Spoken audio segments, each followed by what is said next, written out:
look at that. Oh my gosh. I'm gonna try this. The prophecy is true. What? My mouth is confused, but so happy. Oh look, that was a Starlight. Semi-sweet and white Belgian chocolate over shortbread. Yes! I could eat these all day. Putting these away. Somebody needs to lock these up from me because I'm gonna eat these forever. That chocolate made me extremely thirsty, so washing it down with some more sugar. This is Sobe Elixir. Oh. I feel the power. Let me tell you about today. So, I've been writing a short story for my storytelling class because you tend to write stories because it's storytelling. The story I'm writing is about talking parking spaces. It's really stupid. As I was writing it, I was like, I am doing this dialogue terribly. I haven't written a short story since like 9th grade. So I thought maybe I could draw some inspiration and look back into a little bit about my history. See how the mind of a 9th grade Clay Bowen worked. These are the folders from my English classes from 8th grade to 10th grade. And today we're gonna explore, see if there's anything to draw some inspiration for me writing or for any aspiring writers out there, because I guarantee this is gonna change your life. Very sugary, very good. This folder's thick. Let's move chronologically. This is 8th grade. Hi. Cool words from a cool book. What is that? My mom is way too organized. Like these folders, this is the assignments folder. This is the grammar folder? Mom, you put way too much work into this. Here we go. Here's the good stuff. Oh man. Clay's cool poems. Oh no. So there's a man. Think that's him trying to run. There's a spaceship, car, house. There's a watermelon. That's a fine looking watermelon. And a sun. Everything about this makes me want to vomit.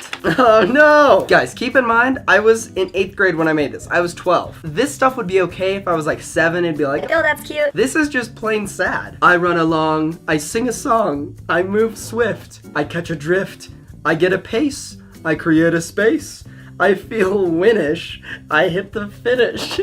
His head also looks like a jack-o'-lantern. Happy Halloween. This is just called watermelon. Simple watermelon. Round and smooth. Green and red. It spits juice. It squirts seeds. Simple knife. Large and sharp. Big and heavy. It leaps down. It cuts strong. Simple watermelon. Simple food. I was getting kind of annoying orange vibes from that. Like, I felt like it was like a brutal murder that happened. Interesting. So I thought the other illustrations were bad. I think this is the worst one yet. The sun is like an oval or a spoon. By the way, I want to point out, this got a nice. I'm killing it. The sun sets tonight. It is orange, it is red. The dark eats the daylight. Not bad. If I read that, I would be like, Bruh, that is too complex for me to even handle. oh no, oh my gosh. Oh, they just keep getting worse. This is called the Mercedes. I don't understand how I thought a car was shaped like that. Nice Mercedes-Benz logo. I drove the Mercedes that was in the garage. You must have been keeping it for cleaning. I'm sorry. It is so powerful and new and so beautiful. The worst one by far. This sounds like a 5th grader wrote it.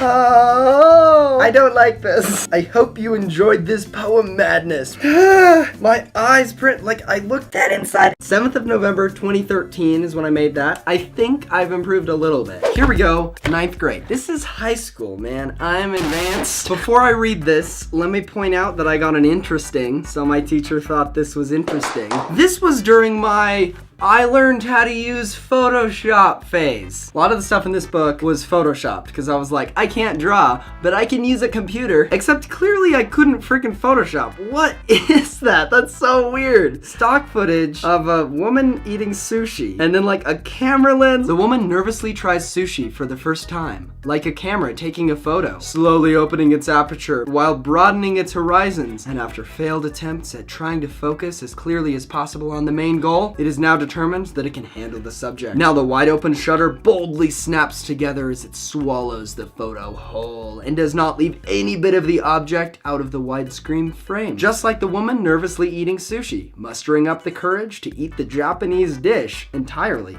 leaving not a speck behind. This is so creepy. Nature and Animals, a collection of poems? Yo, I know this was during my cringy Photoshop phase, but that looks dope. So this was just finding poems online. Look at some of these things. That looks good. Oh, this was the first short story. It was like a major deal that I made this, and I was proud of it. Interesting binding was used for this. Okay, despite the terrible colored pencil drawing, can we just mention nominated Best Book of the Year award by Clay's Cool Creations Incorporated. Copyright at Clay's Cool Writings. You've got to be kidding me. I'm taking pictures of all these. I'm gonna put some stock photos in that just, you can imagine that you were there. It was a young, bright day in Scranton. I based this in Scranton, Pennsylvania, because the office, of course. Jason Dezel was lounging on his leathery couch, reading an old, wrinkled book called The Sixth Dimension. Suddenly, the doorbell rang. Haley Marks, Jason's neighbor and strong enemy, was going to ask Jason to join her for a walk in the Naog Park. Jason arose to slowly trot towards the sunken wooden door. The door creaked open.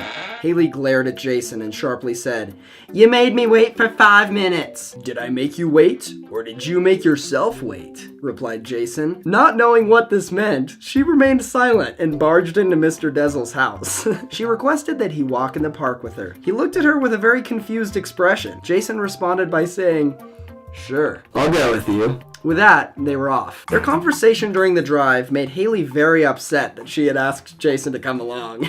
"You're driving so slowly." "The park? Why are we going there? Who goes there anymore?" "Oh wait, you do." These small remarks Jason kept saying began to irritate Haley greatly. It got to the point where she decided to express her strong frustration. "Jason, if you want to go, you drive." "I will, but that will be the honor of your lifetime." "Yeah, right." Naog Park was a very strange place. It was a forest with a thick roof of leaves that only allowed very small dashes of life to enter. There were thousands of small creatures and insects that could hurt anyone wandering around in the dark forest. This is getting too spooky for me. I need sugar. This park was truly the worst, most horrid location. As Jason and Haley stepped out of the car, they felt the park's thick air. It loomed over them like a brick on their heads. Haley started to explain to Jason that this was her favorite place to let her mind run free. "Come on, I just wanted to show you something in the forest." So they began to walk on the opposite sides of the path in silence. Only 15 minutes later, Haley made Jason very angry. "At the beginning of the day, I just wanted to walk with you. Over the last few hours, you have made this into such a miserable experience, so I guess you were right. I am abandoning you." He walked for nearly an hour and found that he had wandered off in the wrong direction. Jason Dezel began to get slightly worried for the first time in his entire life. As he began to run, he noticed a colorful glow off in the distance. He recalled the book he had been reading earlier that day. This caused him to find many terrifying similarities. As he arrived at the source of the glow, he found that it was absolutely vacant. It appeared as a pitch black area with no substance. When he walked into it, he promptly fell asleep. He woke up to see a strange red creature off in the distance. This animal had a peculiar appearance. This was mainly because of its large ears. As Jason slowly arose to observe it, he found that the trees were in different shapes and colors. At first, he thought they were oak trees covered with autumn leaves, but he soon found them to be bright blue leaves and trunks with textures like that of an alligator. While he was processing this, he realized that the animal he had seen was now vigorously charging him. As Jason got up to run, he saw a sign engraved with the message, "Welcome to the Sixth Dimension."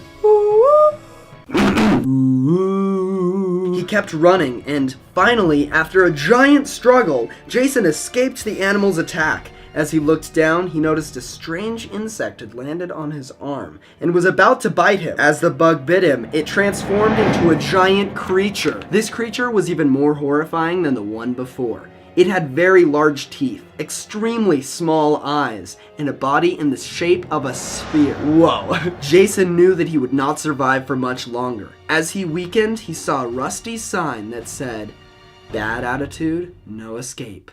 Pleasant attitude, amazing stay." This sign made him think about how badly he had treated Haley and what a terrible person he had been in his past. His vision slowly blurred, and he was left on the side of a dusty path, never to rise again. Oh, guys. Whoa, there was such a heavy moral to this. Followed by my teacher's comment, nice story, Clay. I will never recover from that. I don't remember writing any of that last part at all. And now I'm even more terrified. There's an author's bio, and it's a terrible picture. Clayton Bowen, or Clay as most of his friends call him, was born in Colorado Springs and is currently 13 years old. He lives in a neighborhood that is widely spaced, allowing him to focus on his projects without many distractions. His signature writing element implements small touches of humor even when discussing serious topics, and he believes this element helps keep his readers interested and attentive. Okay, this was from 8th grade, but it's in the 9th grade folder. Mom, this should be burned. Anyways, thanks for watching. I hope you enjoyed this ridiculous video. I just wanted to quickly read these stories and share them with you because I thought that they would be funny, and I was right. So if you did like it and you want me to do more reactions like this, leave a like and comment down below your favorite story. Maybe add on to some of the stories, make an alternate ending. I don't know, do whatever you want. Heart of a lion, fire inside me blaze like a siren. Why would you try it? Wake up the beast, no I can't keep silent. I put my time in, now it's my time, your time is expiring.